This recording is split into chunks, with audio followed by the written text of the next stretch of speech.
Welcome to another CEO Wisdom Pod with Rob May, AI edition today. Rob is founder and CEO at Brandguard.ai. He's founded a couple of other companies before, has been the VC realm for quite some time, slash investment and so forth, angel investor. We're going to talk about all of these topics today. And Rob is live from, let me see here, New York, and I am live from Oaxaca, Mexico.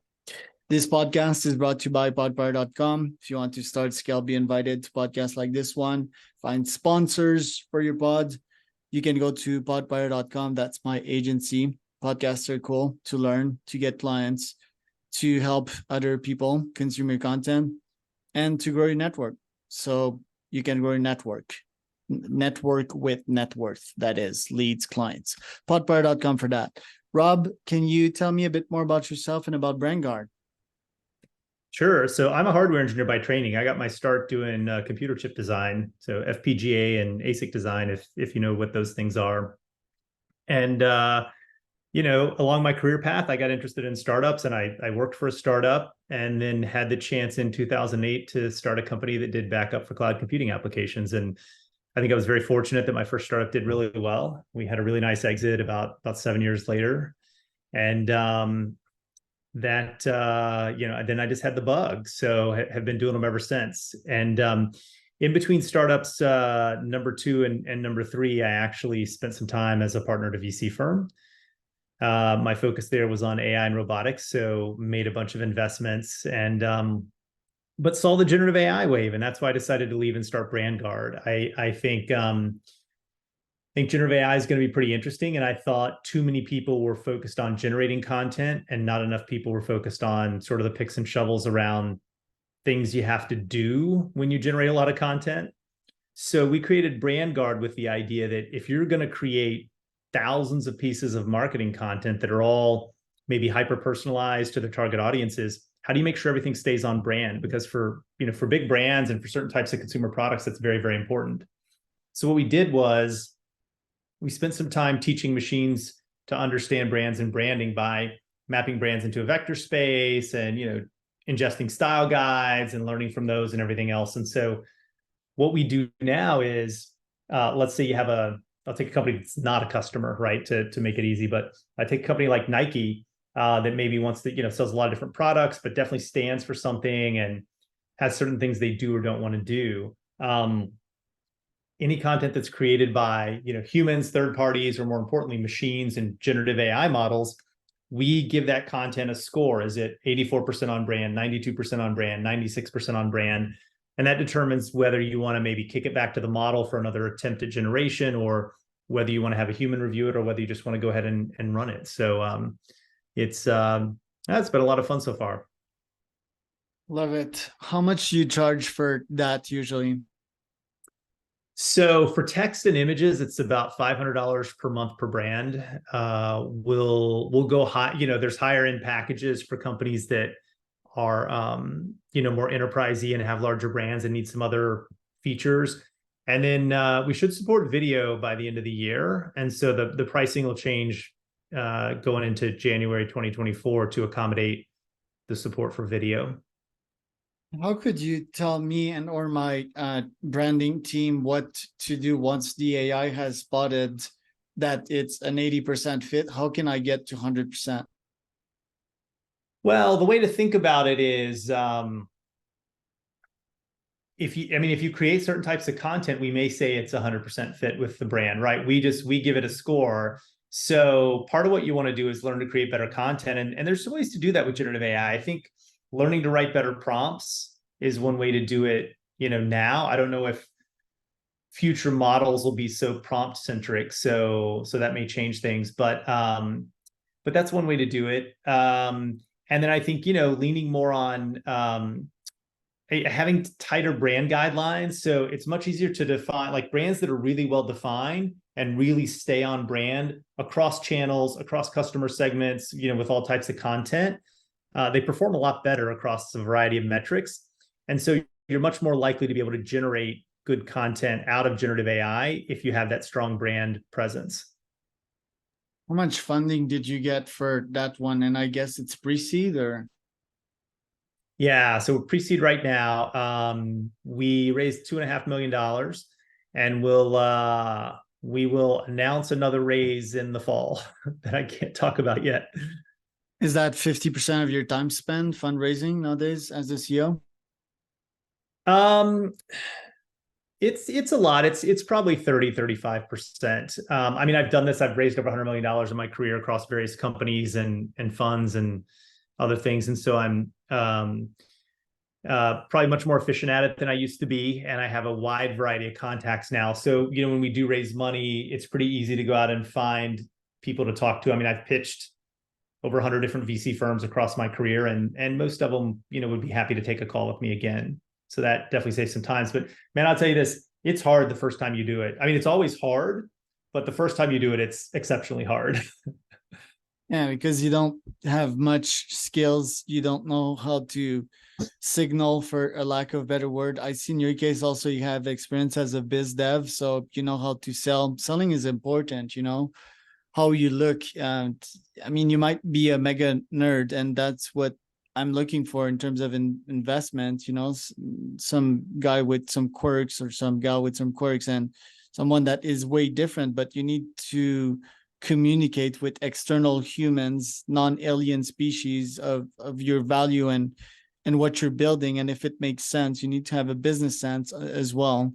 Like Vitalik Buterin, when he started all of that, he was sort of an alien, and he learned to communicate by being some journalist, and then he learned verbal skills, and then nowadays he's all on over many podcasts and so forth. Not sure if it's the best example, but basically my point is that, yeah, first time founders, they need to have this communication skills and communicate with mortals of about their startups and what they want to accomplish.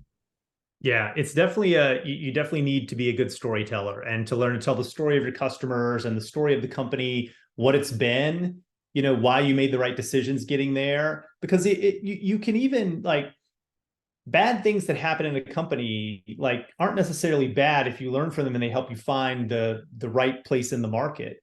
And so being able to tell that story and frame it the right way is really, really important. And people forget sometimes, I think, that even companies that raised a lot of money and did it fast, I mean, even companies like Facebook and Google, they all got turned down by a lot of people.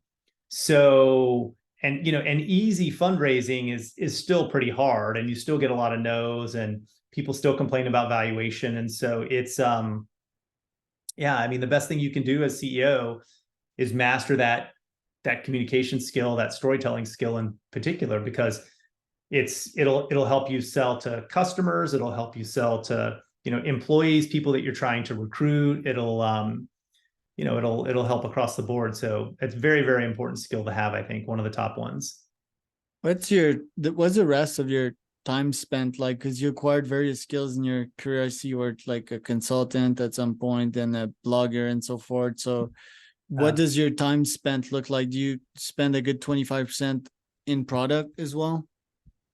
Yeah, in the early days, I do. So my journey through CEO, at my different companies, I always try to be very hands-on with as much as possible in the beginning, because you want to get that feedback directly from customers, from the engineers that are building the product, about what's working, what's not, how are things performing, about the early marketing campaigns. Here at Brandguard, I wrote our first 2 ebooks, and still write a lot of our press releases and stuff. And then as you, the way I think about it as CEO is, when you start to understand something and how it works, and you have a good model for it, you can start to turn that over to the team and just more manage the strategy of it.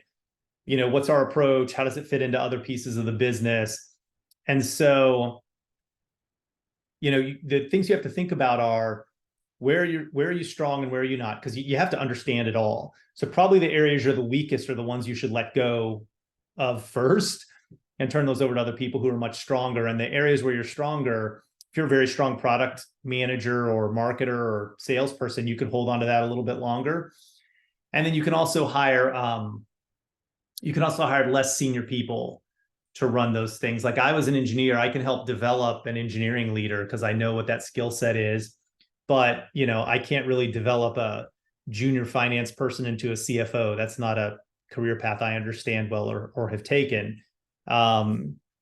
So yeah, so I spend a lot of my time at this phase of the company, product and marketing and fundraising is basically all of it, right? So I nag journalists about writing about us and people about having me on podcasts and everything else, right? Just trying to get exposure and talk about the company. And then constantly experiment. I think of myself as like the chief experimental officer, right? Constantly tweaking the messaging, constantly thinking about different points of feedback and the questions people ask and how do you incorporate that, because you have to get everything down in that really simple couple of line pitch that conveys what you do, and that takes time and practice, and then it evolves as your business evolves. So yeah, it's why we CEOs maybe work a lot more in the early days than we'd like to, but if you do a good job and you get your team in place and everything else, you can start to have a more manageable life in the long run. Tell me, I maybe should have started with that before we discuss the importance of branding, but your first exit, how life-changing was it? And what was your track record as a VC? Did you make good returns on that one too? Yeah, good question. So my first company was acquired for $115 million. So it was pretty good, pretty good exit for me and for the investors. And I started doing a lot of angel investing off the back of that. So I personally committed to investing $1 million in angel deals over the next 4 years. That's sort of how I got started.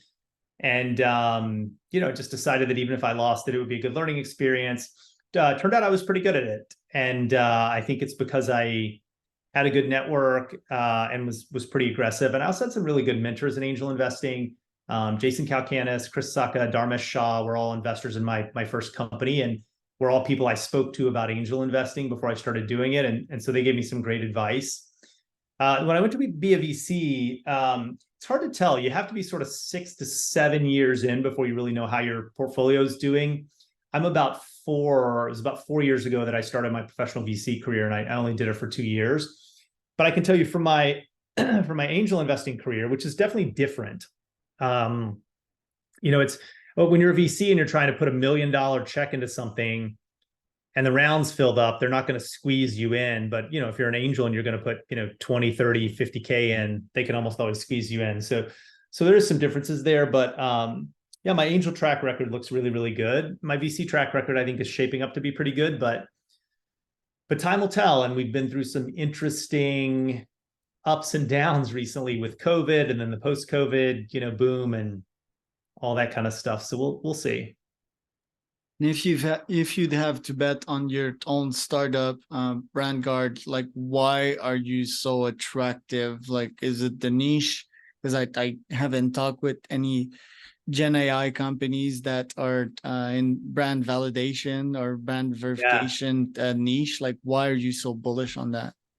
Yeah, it's a couple of things. I think number one, we're in a space that spans across a lot of tools. So the idea that we had here is you're going to use a lot of generative tools, and tools you already use are going to build generative capabilities in. So you're going to use Jasper, you're going to use Writer, you're going to use HubSpot and Marketo and their generative functionality. There's going to be generative functionality in WordPress and Canva and Figma. Adobe has it, everything that you use.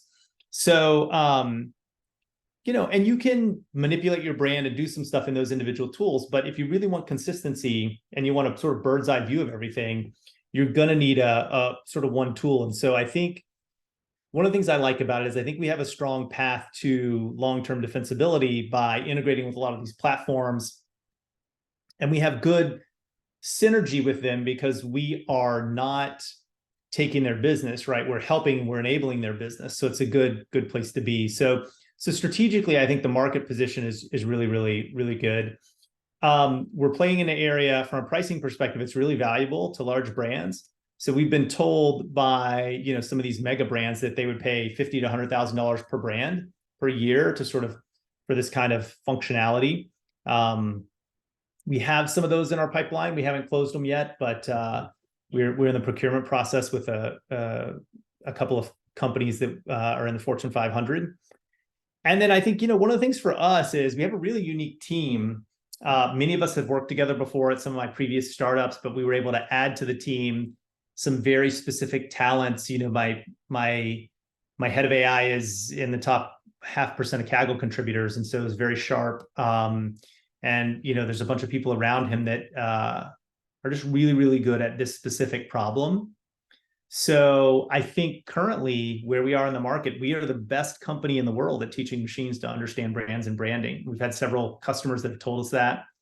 And so I think it's that combination of good team, defensible position in the market, large market opportunity, and really strong technology that makes me pretty bullish on it. So we've been fortunate to raise money pretty quickly.